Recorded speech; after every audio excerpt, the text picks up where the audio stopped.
Hallo, hier ist Andrea von 10 Talente. In diesem Video zeige ich dir, wie du so eine reliefartige Kette machen kannst. Im Video arbeite ich mit 0,75 mm Linnenhasita Faden. Du kannst aber genauso gut auch Flachgarn 0,8 mm verwenden. Die Längen bleiben gleich.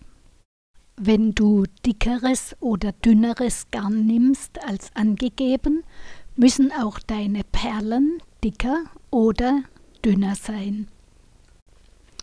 4 45 cm Fäden mittig oben einklemmen.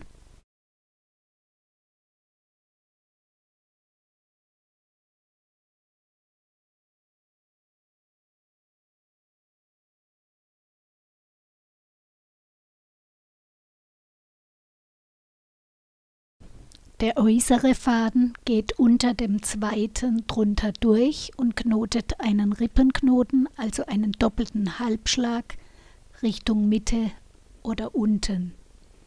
Auf der anderen Seite spiegelbildlich genau das gleiche.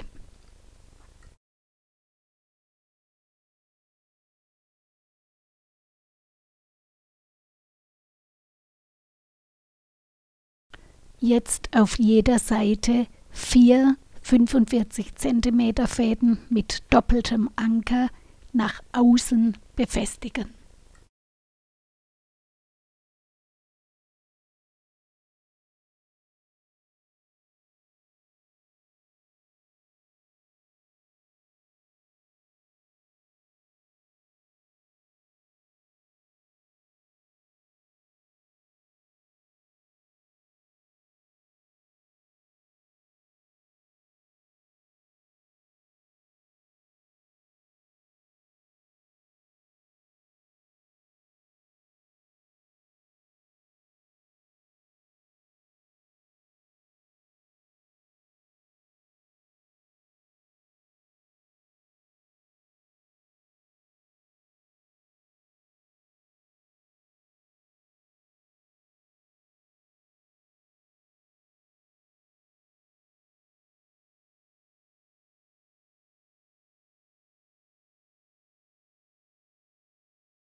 Die Perlenfäden werden ebenfalls auf den rechten und linken Leitfaden draufgeknotet mit einem Rippenknoten.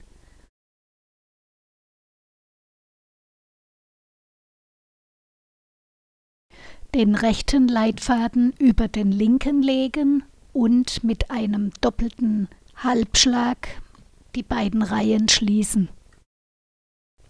Fäden und Perle um 180 Grad wenden und auch auf der anderen Seite die Leitfäden rechts über links schließen.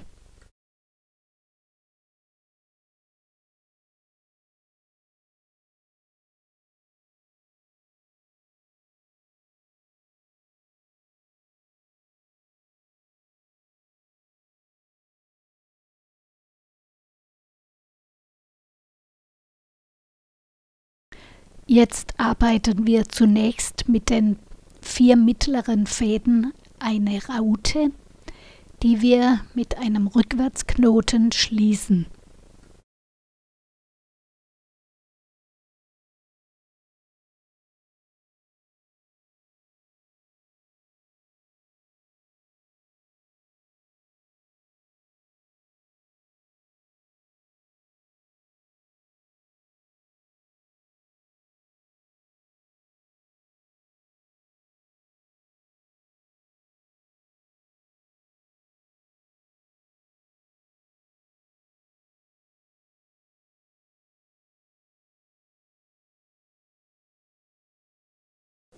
Der Rückwärtsknoten beginnt wie ein normaler Rippenknoten, aber dann zieht man den Knotfaden stramm und der andere Faden rutscht daran hoch.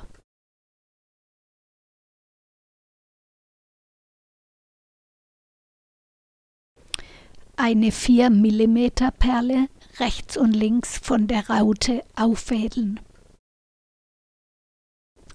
Einen 40 mm Faden so oben festklemmen, dass die Mitte genau unter der Raute zu liegen kommt.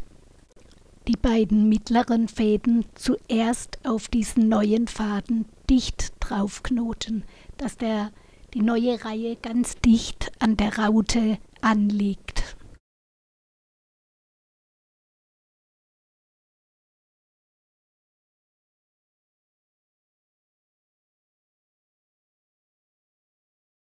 Dann wird der nächste Faden und auch noch der mit der Perle auf den Leitfaden draufgeknotet.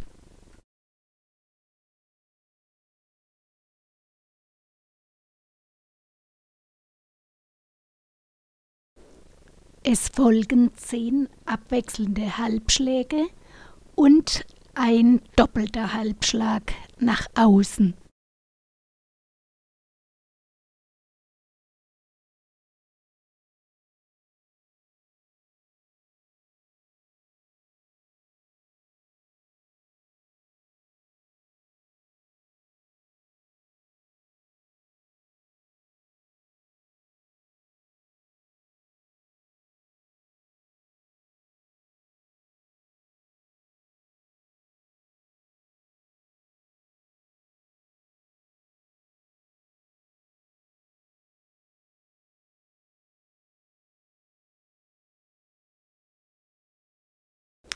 Den Würmchenleitfaden jetzt über den ersten linken Faden legen und dieser erste linke Faden knotet einen doppelten Halbschlag auf den Leitfaden.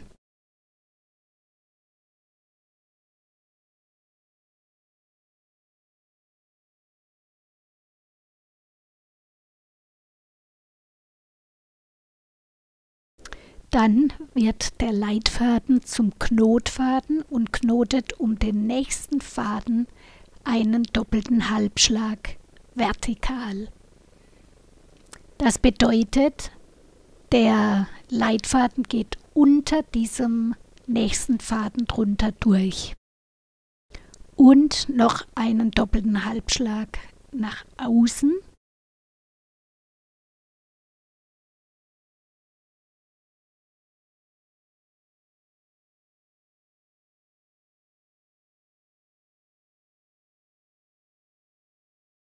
Und dann wiederholst du das gleiche spiegelbildlich auf der anderen Seite.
Die Mitte mit einem Rückwärtsknoten schließen.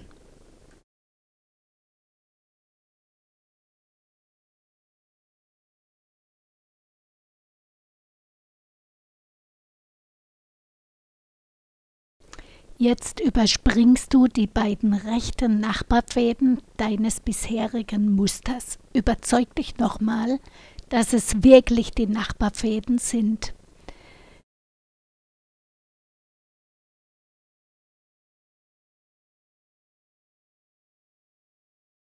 Dann wiederholst du das gleiche Muster mit den nächsten 6 Fäden.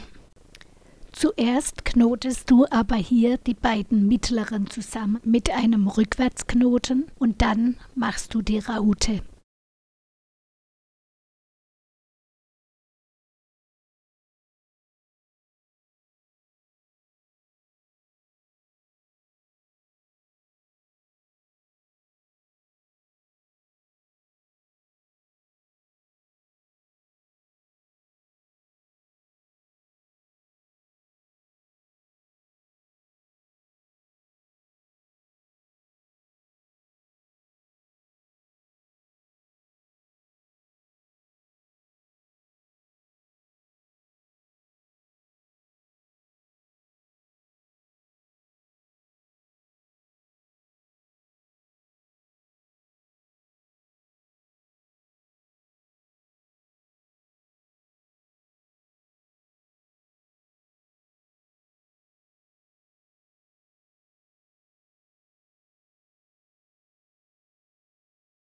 Jetzt drehst du dein Werkstück weiter nach links, lässt wieder 2 Fäden aus und machst mit den letzten 6 das gleiche Muster noch einmal.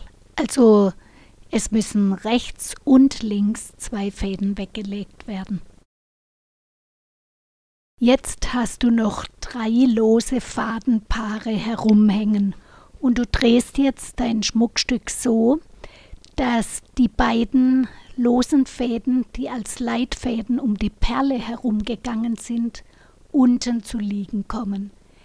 Durch das Knüpfen der 3 Muster entsteht gerne eine Lücke an der Perle. Deshalb musst du nun diese beiden losen Leitfäden sehr fest anziehen, damit deine allererste Anknotreihe wirklich dicht um die Perle herum schließt. Jetzt folgt die zweite Runde mit dem Muster Nummer 2. Einen 60 cm und einen 40 cm Faden mittig nehmen und beide zusammen so oben festklemmen, dass die Mitte genau an den beiden losen Fäden liegt. Die beiden losen Fäden machen doppelte Halbschläge um die beiden eingeklemmten Fäden.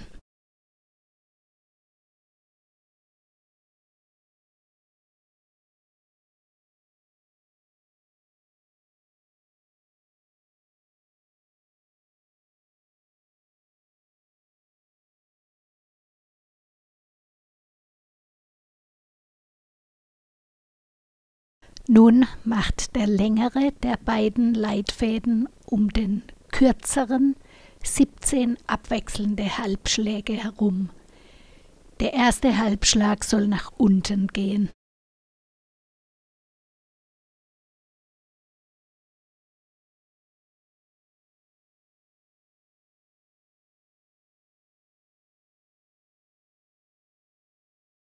Und noch einen doppelten Halbschlag nach außen, also nach links. Nun werden beide Würmchenfäden durch die nebenanliegende Schlinge gesteckt, und zwar von unten nach oben. Dabei musst du darauf achten, dass deine Würmchenschlingen nach unten schauen, auch nach dem Durchziehen.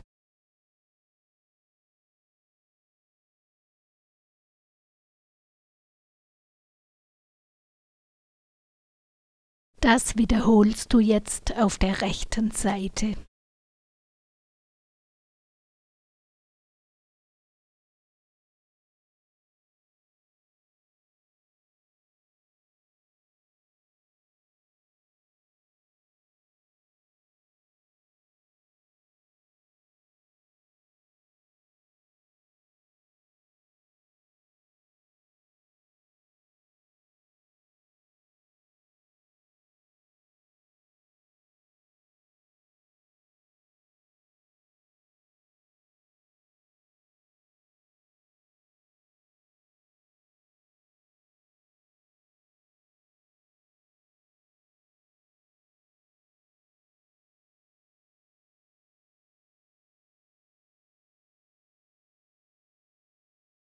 Der Leitfaden des rechten Würmchens wird jetzt vertikal auf den rechten mittleren Faden draufgeknotet.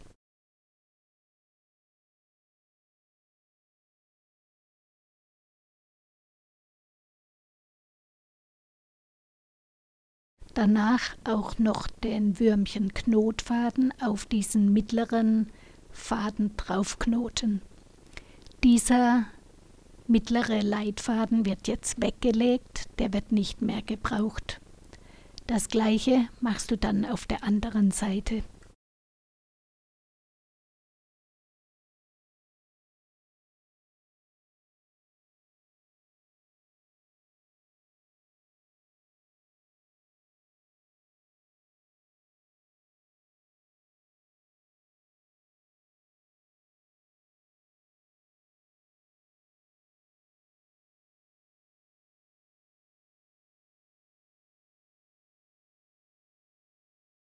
Jetzt machst du mit den beiden obersten mittleren Fäden einen Rückwärtsknoten.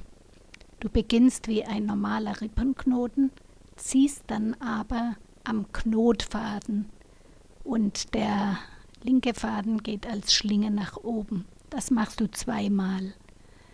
Es folgt eine Raute, also ein doppelter Halbschlag nach unten und einer nach außen um diese mittleren Leitfäden.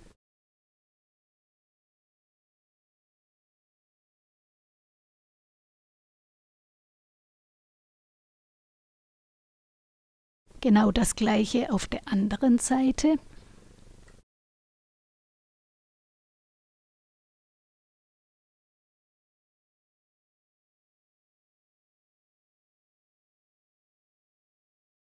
Und noch ein Rückwärtsknoten mit den beiden Leitfäden.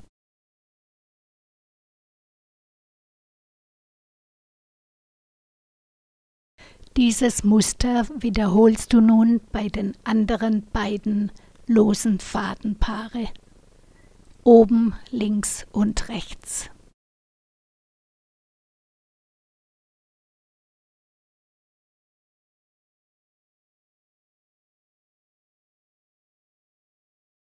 Jetzt drehst du dein Werkstück so herum, dass das erste Muster, wo du mit der Raute begonnen hast, unten liegt. An diese untere Raute kannst du jetzt eine Perlenverzierung hinhängen. Wenn du Schwierigkeiten beim Perlenaufädeln hast, habe ich dir oben ein Video verlinkt, das dir sicherlich weiterhilft. Nun arbeiten wir die beiden seitlichen Ösen, in die du deine Bandfäden einhängen kannst. Du kannst natürlich auch oben in der Mitte eine Anhängerschlaufe arbeiten.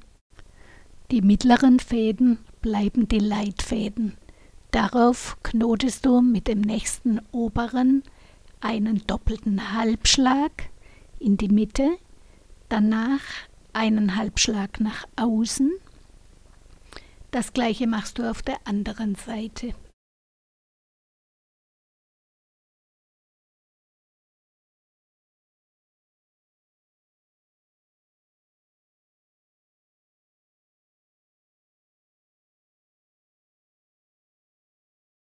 Jetzt legst du deine beiden Leitfäden übereinander, so dass sie sich kreuzen und der rechte nach links zeigt und der linke nach rechts. Dann machst du einen Halbschlag nach innen. Das geht an dieser Stelle am besten mit einem Iglu-Knoten. Und dann machst du zwei Halbschläge nach außen, also einen doppelten Halbschlag nach außen. Genauso auf der anderen Seite, also immer über diese beiden Leitfäden. Zuerst den Iglu-Knoten, du legst einen Iglu und kommst zur Tür vom Iglu wieder heraus mit deinem Knotfaden. Das war der Halbschlag nach innen und jetzt folgt der doppelte nach außen. Dann bringst du deine Leitfäden, die du gekreuzt hast, auf die Rückseite und ziehst sie zu. Ich ziehe die deswegen von der Rückseite her zu, damit die Schmorstelle nachher vorne nicht sichtbar ist.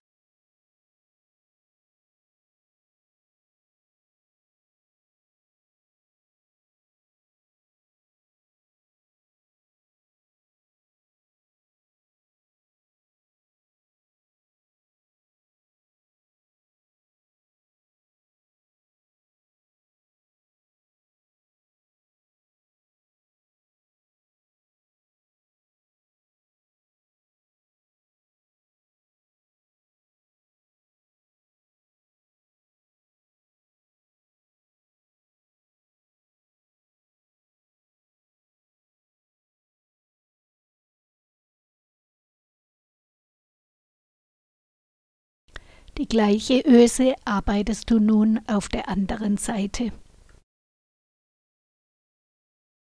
Jetzt schneidest du alle Restfäden kurz ab und verschmorst sie. Viel Spaß beim Herstellen dieses kleinen Lockenkopfes und tschüss bis zum nächsten Projekt.